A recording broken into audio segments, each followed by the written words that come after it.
Senhoras e senhores, boa noite. Oferecemos-lhe uma bela exposição, provavelmente educativa, mas certamente aterrorizante, nesse nosso mausoléu do pavor. Nossa casa está cheia de duendes, demônios, gnomos, fadas más e algumas presenças demoníacas. Tudo reunido para o prazer e emoção de vocês no que chamamos a Galeria do Terror. Olá, seja bem-vindo a mais um programa sobre a série Galeria do Terror. Eu sou Angélica Hellish. E eu sou o Marcos. Hoje vamos aí para o segundo episódio da terceira e última temporada da série. Esse episódio se chama The Girl with the Hungry Eyes, A Garota de Olhos Famintos. Ele é dirigido pelo John Badham e é baseado num conto do Fritz Leiber, né? Um conto bastante famoso, do qual a gente vai inclusive comentar um pouquinho, né, Marcos? Sobre esse conto e tal, e algumas diferenças, né? Porque eu li o conto. Inclusive, dá para comentar diferenças de abordagem, talvez, né? Devido à metragem do episódio, né? Sim. Tem semelhanças, várias, eu diria, pelo menos na trama principal, mas a abordagem tem bastante diferenças também. Exatamente. Então, a gente vai comentar um pouquinho aqui, porque é interessante alguns aspectos, porque essa é a última participação de uma atriz que já fez alguns episódios anteriores na própria série, que é a Joanna Petit, né? Ou Petit, não sei, que ela faz essa garota dos olhos famintos, né? A gente estava até conversando e brincando que já tinha olhos famintos lá atrás, né? Isso, a gente já falou, a Joanna Petit já teve aí no The House, né? Episódio que nós comentamos, no The Caterpillar, e mais um ou dois que eu não vou lembrar o título agora. Então já é nossa freguesa aqui da casa, né? Aliás, nesses dois episódios que nós vamos comentar, tem retorno de outras pessoas que já estiveram, seja em Galeria do Terror, seja em Além da Imaginação até, né? É verdade, tem o James Farentino, né? Que a gente gosta muito do episódio dele aqui da temporada, acho que é da segunda temporada, que é aquele episódio da vovó do mal, né? Da bruxa, né? E tal, né? Isso, exatamente. E esse conto aqui do Fritz Leiber é um conto de 1949. E eu acho super interessante a gente até começar por isso, até porque a gente já falou do diretor em outros episódios, inclusive da própria atriz, etc., do James Farentino, né? Os episódios vão ficar linkados aqui abaixo. Mas esse conto de 49, ele é um conto que fala justamente sobre a questão da publicidade. Então, é interessante. Ele tem um certo tom, na minha opinião, até porque eu li o conto também, tem um tom um tanto quanto misógino, né? Um certo leve, né? Ar de misoginia ali, porque o jeito como ele trata do assunto, né? É sob o ponto de vista de um homem com muito rancor, né? Mas aqui é interessante você perceber que ele já foi adaptado de diversas maneiras. Por exemplo, eu não sabia, mas tem um filme de 95, que é um filme que dizem que é um cult trash, que é justamente A Garota dos Olhos Famintos, que é dirigido pelo John Jacobs. E é uma história bem diferente, é levemente baseado, mas diz que é muito engraçado e ao mesmo tempo ele também tem um visual muito interessante. Então as pessoas gostam de recordar o quanto esse filme é divertido, sabe? Talvez valesse um podcast, por exemplo, né? Exatamente. O Fritz Leiber, ele é um escritor estadunidense. Ele é um cara que ele é meio que também jovem ali, lia bastante revistas como Weird Tales, por exemplo, né? Ele era muito fã do Lovecraft. Ele chegou no final da vida do Lovecraft a trocar cartas com ele. Foi incentivado a entrar na carreira de escritor e ele criou uma série de espada e feitiçaria bem conhecida, que é o Fafhrd, eu não sei, olha, se eu estiver pronunciando errado, nossos ouvintes que conhecem esse ciclo de histórias, por favor, nos corrijam. Mas é Fafhrd and the Grey Mouser. É uma história de fantasia, espada, bruxaria, enfim, sobre dois aventureiros e trambiqueiros, enfim, é bem interessante. Tem adaptação para os quadrinhos também, se eu não me engano, com desenho do Mike Mignola. E esse cara é um escritor muito importante aí, tanto do terror, quanto da ficção científica, quanto da fantasia dos Estados Unidos. E já era de se esperar que em algum momento ele ganhasse uma adaptação dentro do Galeria do Terror. né? É interessante, né? A gente assistiu até 2 episódios, né, para poder comentar. E eu acho que esse episódio, ele é episódio que tem estofo, é o que a gente brinca, é um episódio que tem estofo, porque você consegue ver que é baseado num conto, que reverberou, que tiveram outras adaptações. Teve um filme de 67 também. Então, sabe, é um conto que você vê muitos audiodramas no YouTube. Esse é A Garota dos Olhos Famintos. Então, ele tem para onde você buscar quando você vai pesquisar. E o próximo, que é só deixando um gostinho aqui, que é roteiro do Rod Serling, original, é um episódio cheio de problemas, né? Porque tem isso, às vezes tem episódios do Rod Serling que o roteiro não é muito bom, ou fica meio incoerente, ou você não sabe se é devido à questão de produção. Mas voltando aqui para Garota dos Olhos Famintos, né? Que é uma história... Não achei um bom episódio, assim, veja bem, eu não acho um bom episódio, já começo por aí, né? O outro próximo, pelo menos, é divertido, então isso é estranho, né? Porque a gente vai contar um pouco da história, mas esse episódio aqui, ele tem uma questão de que ele tem uma forçação de barra, eu acho que as atuações também não estão lá muito boas, né? Quando você vai ver o conto, você vê que tem muito mais coisa, mas eu vou deixar para falar do conto quando a gente fizer a sinopse, tá? Você quer trazer alguma coisa no comecinho aqui? Antes da gente contar aqui a história? Sim, não, é só para relembrar que a gente...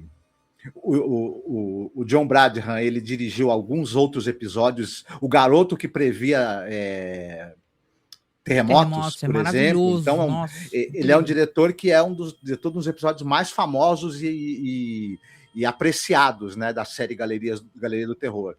Então, não vou me estender, porque já falamos bastante dele. Sim. Então, você dá uma olhada, principalmente quando nós falamos desse episódio, que demos uma biografia e uma filmografia do John Bradham. O roteiro, você falou já, né, que é adaptado do conto do Fritz Lieber, mas o roteirista é o Robert Malcolm Young.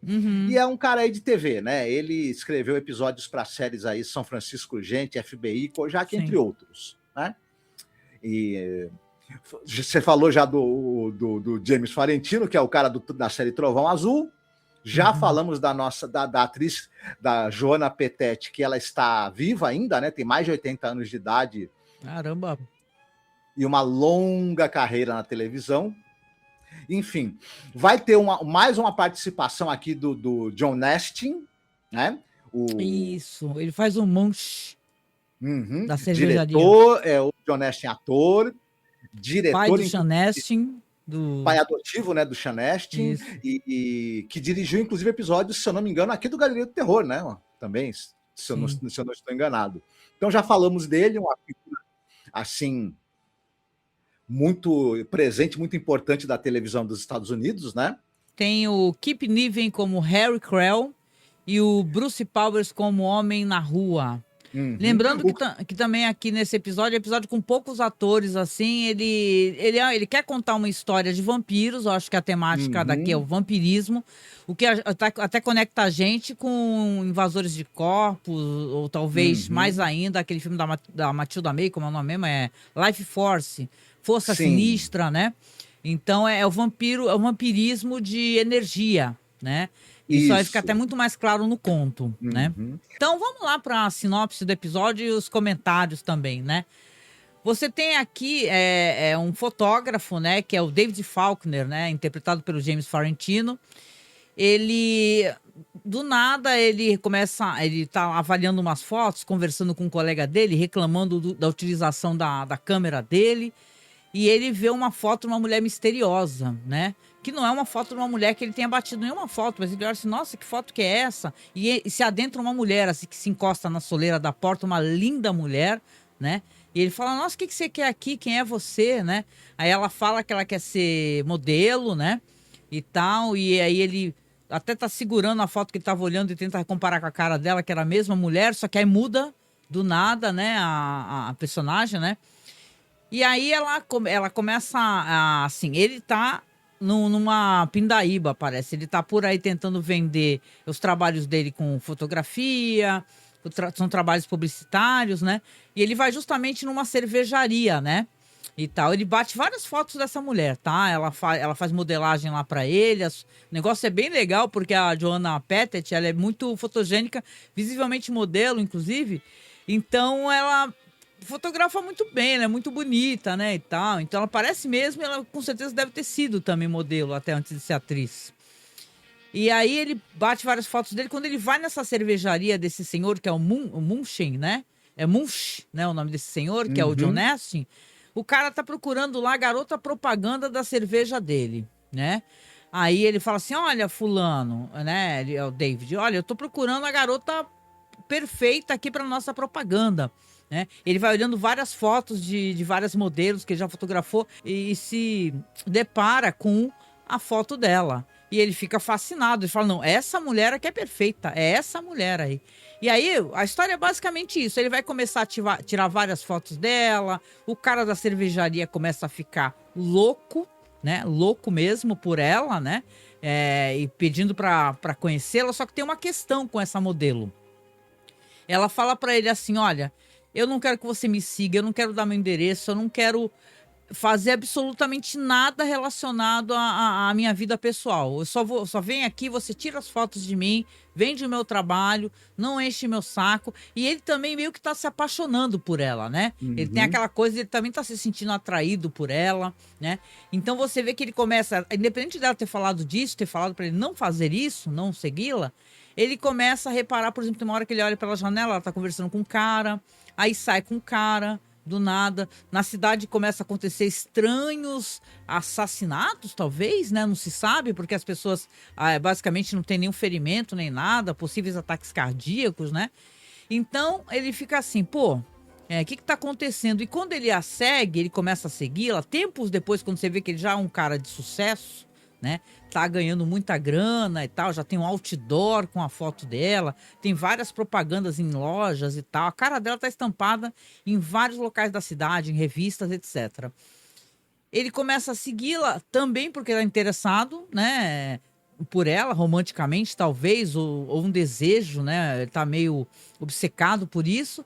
E ela vê um cara olhando ali pra propaganda dela, depois ela aparece, leva o cara e dá um beijo no cara. Quando ela beija o cara, que é um coroa, o cara cai no chão, né?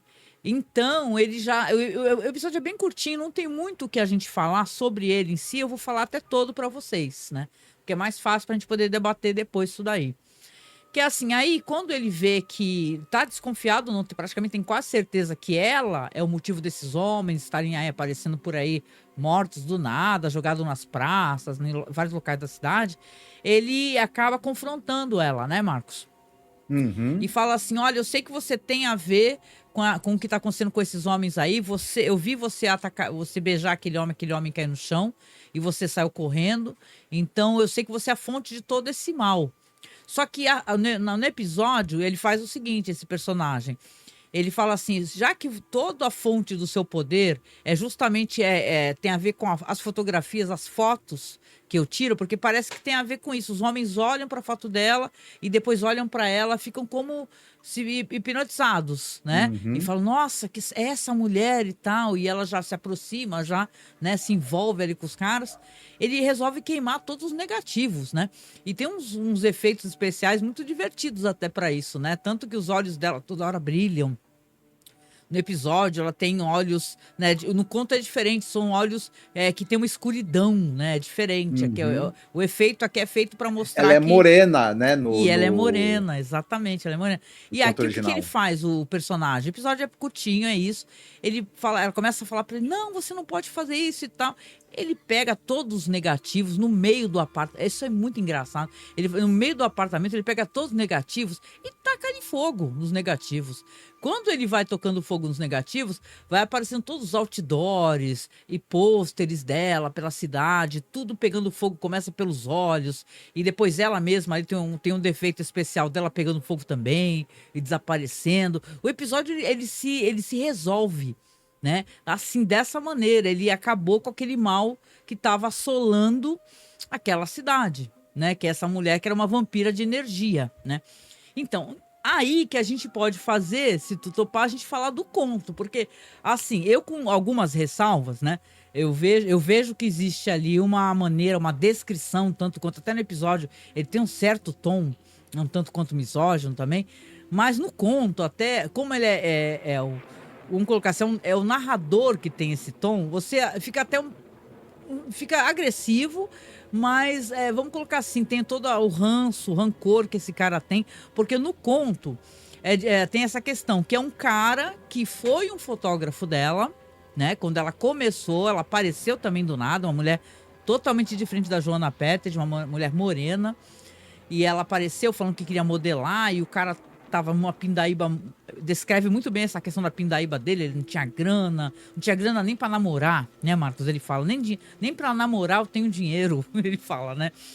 E aí ele fala assim: eu vou humilhar essa mulher. Então coloca essa roupa aí, porque ele tava tentando arrumar uns comerciais não sei se de corpete e tal, de roupas íntimas femininas, né?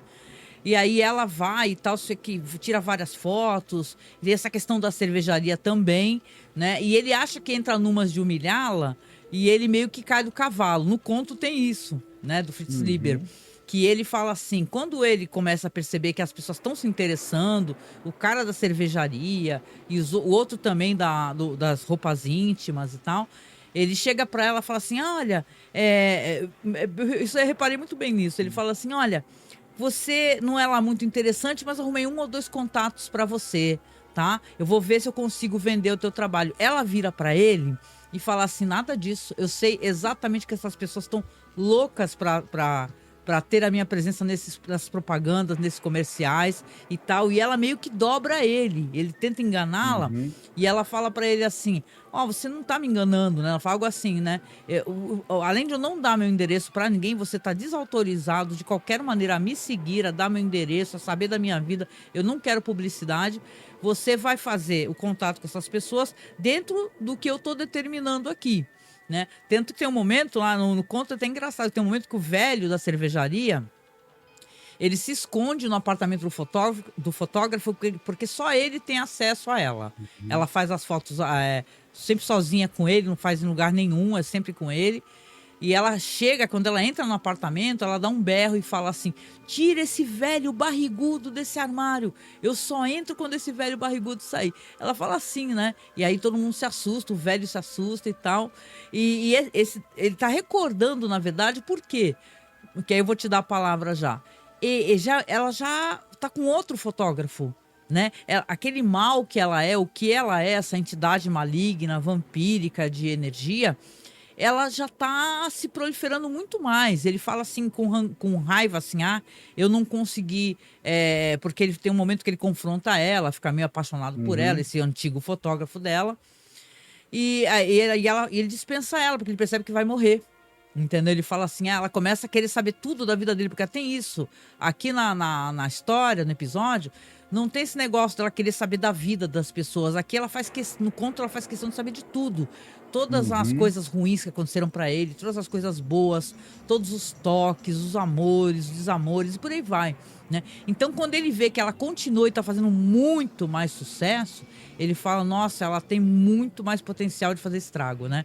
Então, o conto é meio isso, contar esse capítulo da vida desse primeiro fotógrafo dele, entendeu? Do episódio, não, você tem aqui o David Faulkner, né? E ele... Nossa, ele termina com o problema aqui. No conto é diferente. Eu acho o conto muito bom, diga-se de passagem. É um ótimo conto. Sim. O conto tem essa particularidade que você já citou. O conto é narrado pela ótica dele. Então ele é um narrador não confiável. A gente não sabe se o cara é meio maluco, se o cara tá despeitado por ter sido trocado por outro fotógrafo e estava apaixonado e tá inventando todo tipo de calúnia, envolvendo até questões sobrenaturais. É verdade. Ele tem uma bronca dela, óbvio, porque... Então a gente fica... um pouco o tom de misoginia que transparece muito no episódio, pelo fato da gente saber que o narrador é não confiável, a misoginia está por parte do narrador, não necessariamente da história em si. Tem essa coisa de você pegar a beleza de uma mulher e fazer como a publicidade explora isso, e fazer uma metáfora de como nós somos pegos pela publicidade através do nosso olhar, desperta desejo, e a nossa vida é consumida porque a gente precisa trabalhar e gastar toda a nossa energia para ter dinheiro para consumir o que a publicidade está nos vendendo. E até a questão do corpo feminino é referente à publicidade, né? Até pela nossa idade. Hoje, claro, é uma coisa que é muito mais... existe um verniz sobre isso, assim, é meio tabu, mas a gente é das propagandas da cerveja, todas essas épocas, de propagandas horrorosas mesmo, que, tipo assim, que é mulher seminua o tempo todo e tal. Então, o corpo feminino, ele sempre serviu para isso, né? Para poder vender coisas, né? E tal, vender e vender e vender. Chega a quase ser uma metáfora, uma vampira que parece que é uma vampira feminista. Fala assim, olha, eu até deixo você tirar foto do meu corpo e você vender a sua publicidade, mas não deixa eu ter acesso à minha vida. Diferente das modelos e das atrizes, que elas parecem que elas não têm direito à própria, né, a intimidade delas, a vida delas é sempre devassada o tempo todo. Sim, o conto também, eu acho que ele tem um lance interessante, que é primeiro que ele fala logo de cara que ela é uma vampira no conto, né? Não demora muito para dar essa informação. E tem um negócio interessante, enquanto que aqui a gente, desde o início, a Joana Petete aparece, ela é uma mulher deslumbrantemente bonita. No conto é diferente, ela não é bonita, ela é uma mulher comum. Isso. E detalhe, ela é extremamente magra, ela tá com fome, ela tá precisando sugar energia para recuperar. Ela começa bem magrinha até, fala do pescoço dela que é muito magro, isso, né? Ela é muito magra e ela não tem nada assim de... Mas o que acontece? Ela usa a fotografia, é como se, por exemplo, quando um homem a vê, através da ótica da fotografia, ela usa isso como meio de usar o encanto hipnótico dela de vampira. Isso, exatamente. Por isso que ela não quer ser vista pessoalmente, porque se o cara aparece lá e olha para ela e fala assim, mas peraí, ela é tão simplesinha, tão comum, né? Tão comum, eu sei que é uma coisa assim, mas é uma mulher comum, né? Tanto que quando ele olha ela pela primeira vez no conto, ele fala, nossa, por que essa mulher acha que vai ser uma grande modelo? Só que ele começa a sentir nele uma tontura, ele começa a sentir... ela tá sugando a energia vital dele. Ela já começa a fazer isso. E aí acaba sendo... Tem alguns detalhes no conto mais interessantes. Até essa questão toda da maneira como ele foge dela no final, e ela não é destruída por ninguém. Ela continua viva e sugando todo mundo que aparecer pela frente. E a gente até imagina... você citou bem, né? Imagina que se ela vira uma modelo globalmente famosa, ela pode atacar a gente nos 4 continentes. Tranquilo, né? tranquilo. A única coisa que eu acho que o modus operandi dela que é muito fraco.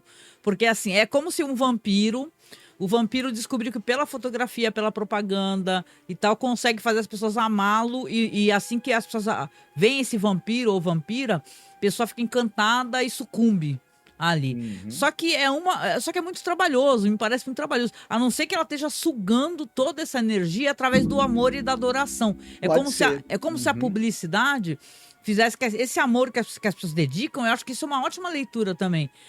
Fizesse com que você também estivesse sendo drenado, né? Você está sendo drenado. Sim, é engraçado que ao contrário os vampiros normalmente querem um anonimato. A não ser que seja o Lestat, por exemplo, né? Querem viver escondidinhos nas sombras, atacando quem eles precisam para se alimentar. E ela não, ela, de certa maneira, escolhe expor a imagem dela para poder fazer uma hipnose quase coletiva nos homens. Embora ela não dê jamais as informações de quem ela realmente é e onde ela vive. Porque isso aí, lógico, ela não quer ser caçada um dia.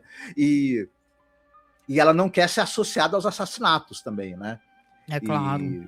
E meio que, de certa maneira, a polícia nunca ia pensar que é uma modelo famosa, que está matando gente. Né? E ela só pega homens, não pega mulheres, né?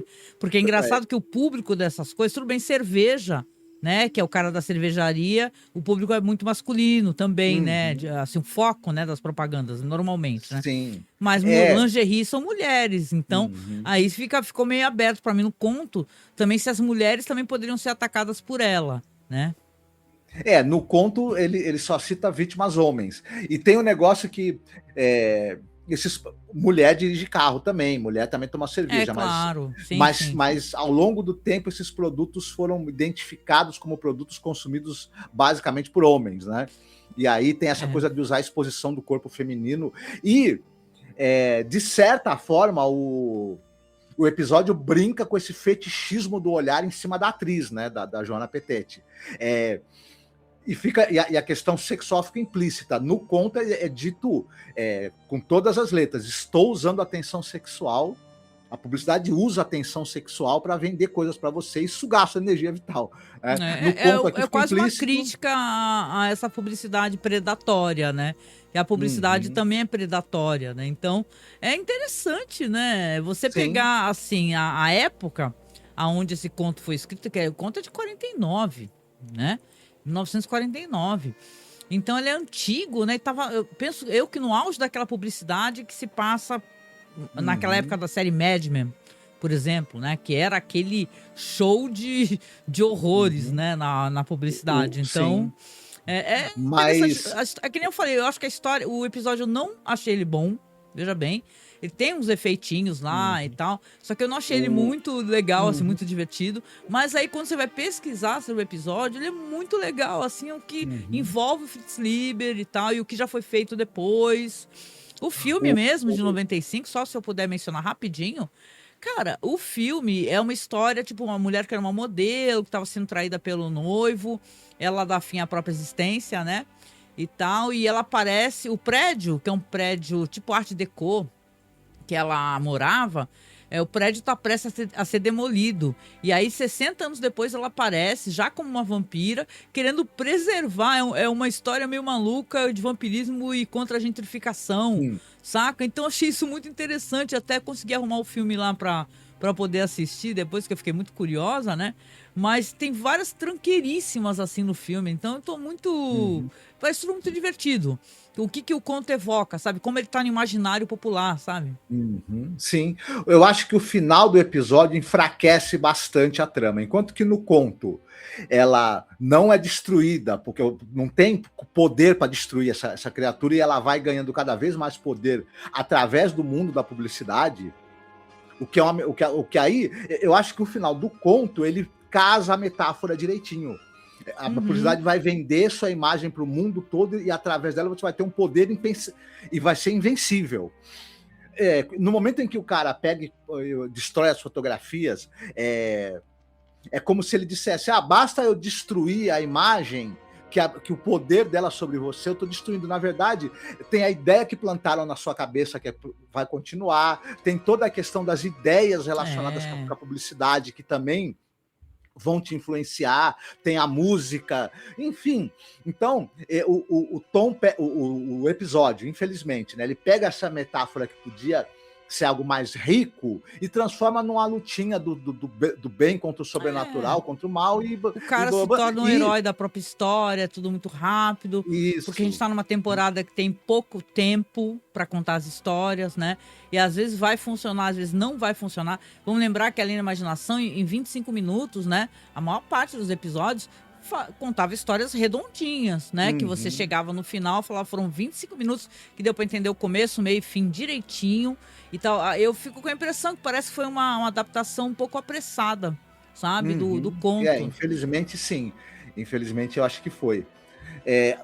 Fora isso, é um episódio tecnicamente bem feito, porque o John Brandham é competente, mas não tem nada de muito memorável. As atuações não são memoráveis, e olha que são dois bons atores em cena, né? A Joana Petete é uma ótima atriz, o Demis Valentino é um bom ator, mas você faz o que é possível com o texto que te dão, né?